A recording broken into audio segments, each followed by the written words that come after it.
Who can use Epic? Virtually anybody who has a computer or has another iOS device can use it.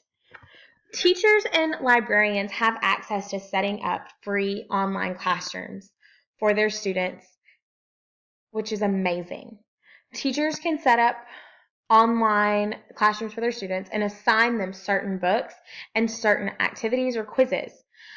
Parents can use this at home with their child. Their subscription is paid, but if their child already has an account with their teacher, they can use that account. Students with dyslexia or other reading disabilities very much benefit from this program. They are able to listen to books and grow their own library and not feel discouraged. It is very hard sometimes for teachers to read every single book that they need to expose their children to.